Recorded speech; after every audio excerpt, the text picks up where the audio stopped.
जगह न्यूयॉर्क का संयुक्त राष्ट्र सुरक्षा परिषद।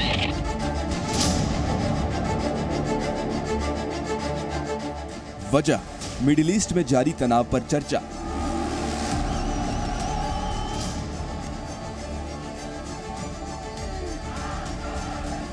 चर्चा थी इजराइल हमास में जारी तनाव पर।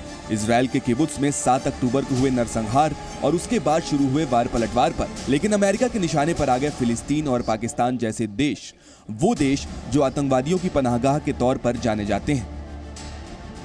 दरअसल इजराइल पर हुए हमलों की निंदा करते हुए अमेरिका के विदेश मंत्री एंटनी ब्लिंकन ने आतंकवाद के पनाहगाहों को आड़े हाथ लिया। उन्होंने कहा कि हमास या उसके जैसे आतंकी समूहों को मदद करने वाले यूएन के सदस्य देशों की घंघोर निंदा होनी चाहिए।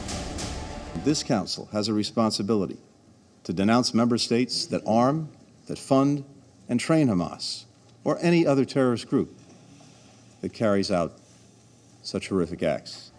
यहाँ ध्यान देने वाली बात यह है कि पाकिस्तान भी यूएन का सदस्य है और ये पूरी दुनिया जानती है कि आतंकवादियों के मददगार देशों में पाकिस्तान नंबर 1 पर आता है। आतंक के इसी अड्डे पर मुंबई के 26/11 के हमले की साजिश रची गई। यूएन सदस्य देशों की बात करके अमेरिका ने भी एक तरह से पाकिस्तान जैसे आतंक परस्त मुल्कों को आगाह किया है।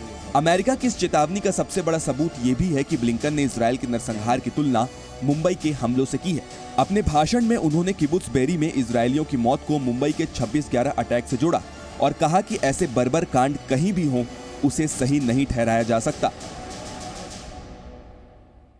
As this council and the UN General Assembly have repeatedly affirmed, all acts of terrorism are unlawful and unjustifiable.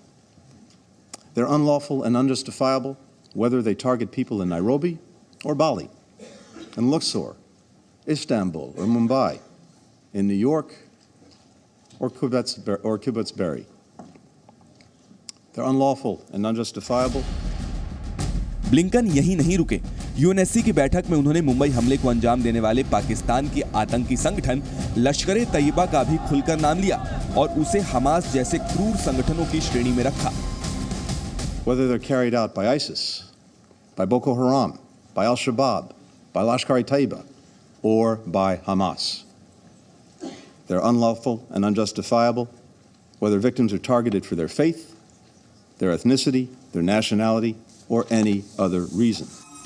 Hamas, ISIS और लश्कर ये ऐसे आतंकी संगठन हैं जो दुनिया के अलग अलग हिस्सों में दहशतगर्दी फैला रहे हैं और अमेरिका के मुताबिक पाकिस्तान और ईरान जैसे देश इन आतंकी संगठनों की मदद कर रहे हैं।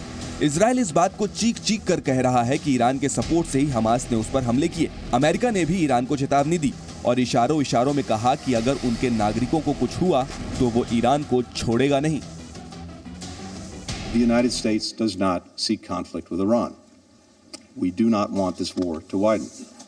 But if Iran or its proxies attack U.S. personnel anywhere, make no mistake, we will defend our people, we will defend our security, swiftly and decisively. अपने नागरिकों के लिए ईरान से लड़ने को तैयार अमेरिका ने एक और चौंकाने वाला खुलासा किया है। ब्लिंकन ने बताया कि हमास के हमलों से अमेरिका के 33 नागरिक भी पीड़ित हैं। अमेरिका अपने नागरिकों को लेकर अब बिल्कुल भी रिस्क लेने के मूड में नहीं है। Let's not forget that among the more than 1,400 people that Hamas killed on October 7 were citizens from more than 30 UN member states, including many of the members around this very table. The victims included at least 33 American citizens.